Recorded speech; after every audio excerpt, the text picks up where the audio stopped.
जब अचानक रात 1 बजे एक लड़की चुपचाप राम मंदिर में घुस गई। फिर जो चमत्कार हुआ उसे देखकर सभी लोगों के रोंगटे खड़े हो गए।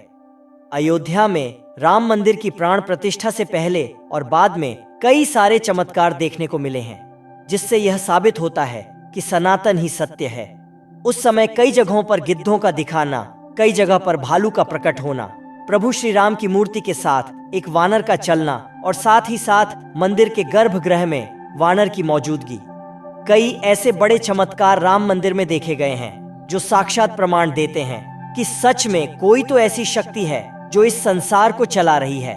लेकिन दोस्तों, दिल्ली में रहने वाले उमेश और सीमा नाम के दो पति पत्नी के साथ 25 जनवरी के दिन अयोध्या में जो हुआ उसे जानकर आपके भी रोंगटे खड़े हो जाएंगे और आपको इस बात का एहसास होगा कि सच में ये प्रभु श्री राम का ही चमत्कार है। 22 जनवरी 2024 के दिन राम मंदिर में राम लल्ला की प्राण प्रतिष्ठा हुई। इस दिन देश विदेश की कई बड़ी हस्तियां वहां पर मौजूद थीं और जब सभी ने रामलाल की उस मूर्ति को देखा तो उनकी प्यारी सी मुस्कान सभी के दिलों पर छा गई। जिस मूर्तिकार ने मूर्ति को बनाया उसका भी कहना था कि प्राण प्रतिष्ठा के बाद मूर्ति के भाव बदल गए हैं, मुस्कान बदल गई है, मानो मूर्ति के अंदर प्राण आ गए हों। इसी हिंदू धर्म में प्राण प्रतिष्ठा का महत्व होता है।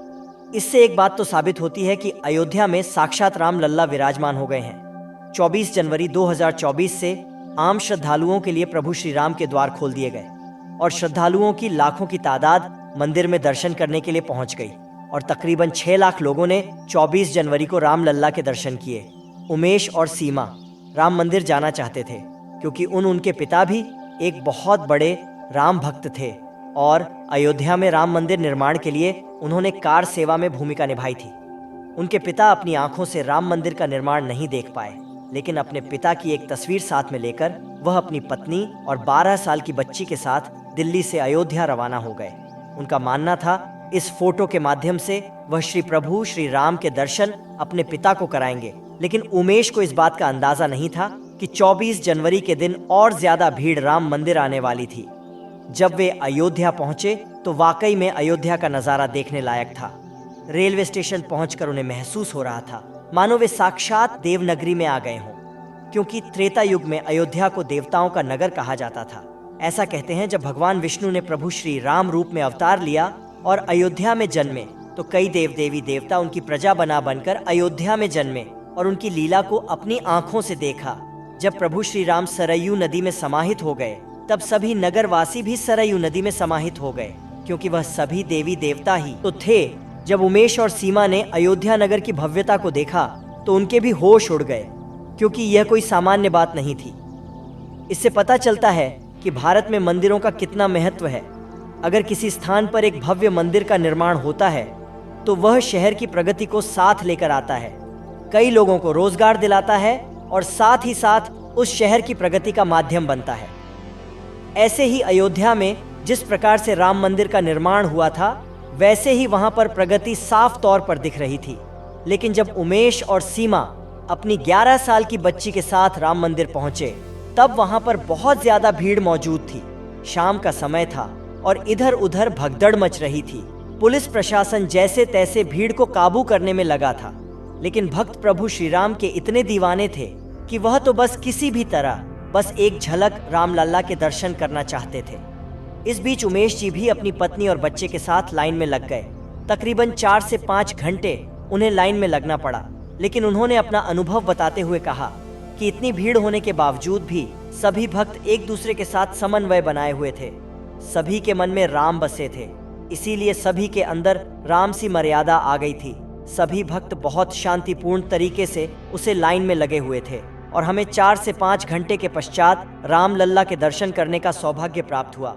उस समय रात्रि की शुरुआत हो चुकी थी। मैंने अपनी पत्नी और बच्ची के साथ रामलाल के दर्शन किए और अपने पिता की फोटो को उन्हें दिखाया। ऐसा लग रहा था मानो आज मेरे पिता की आत्मा को शांति मिल गई हो, क्योंकि उन्होंने कार सेवा में एक महत्वपूर्ण भूमिका निभाई थी। लेकिन मुझे इस बात का अंदाजा नहीं था कि आज प्रभु श्री राम मेरी भक्ति की परीक्षा लेने वाले थे, क्योंकि बहुत ज्यादा भीड़ का माहौल होने के कारण रात्रि के समय मंदिर के का नजर बहुत भयानक था। चारों तरफ लोग ही लोग मौजूद थे और बात जब बाहर जाने की तो एक बहुत बड़ा जनसैलाब दर्शन करके मंदिर के बाहर लौट रहा था।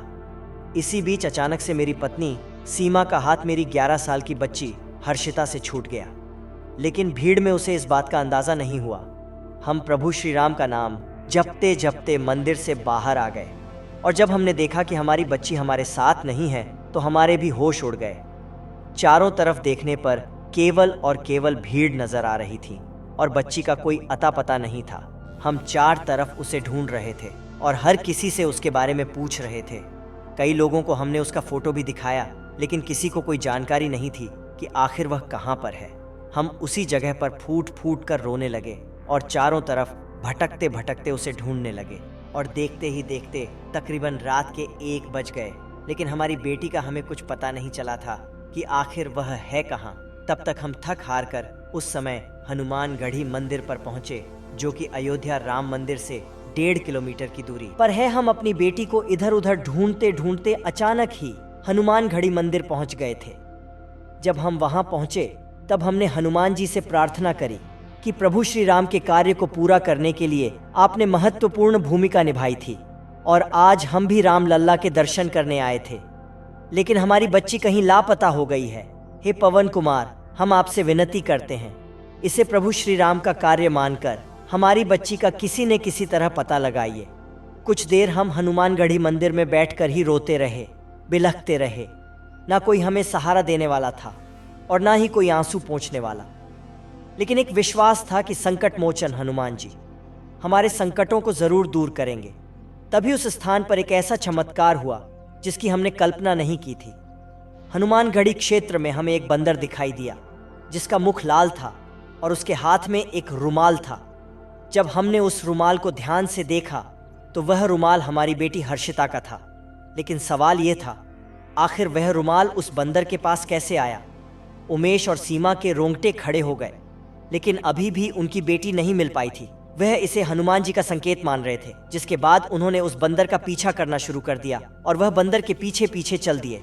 देखते देखते उसे बंदर का पीछा करते करते उन्होंने 1.5 किलोमीटर का सफर पूरा किया और वे फिर से अयोध्या राम मंदिर के दरवाजे पर पहुंच गए। रात्रि के समय दरवाजा बंद हो चुका था, अंदर जाने का कोई मार्ग नहीं था, लेकिन वह बंदर हर्षिता के रूमाल को राम मंदिर के दरवाजे पर छोड़कर चला गया। ऐसा लग रहा था मानो उनकी बच्ची मंदिर के अंदर मौजूद हो।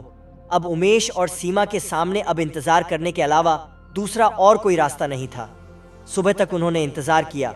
उन्हें प्रभु श्री राम जी से उम्मीदें थीं। संकट मोचन हनुमान जी महाराज पर भरोसा था, और जब प्रातःकाल प्रभु श्री राम लल्ला के दरवाजे खोले गए तब तक वहां पर बहुत ज्यादा भीड़ मौजूद थी।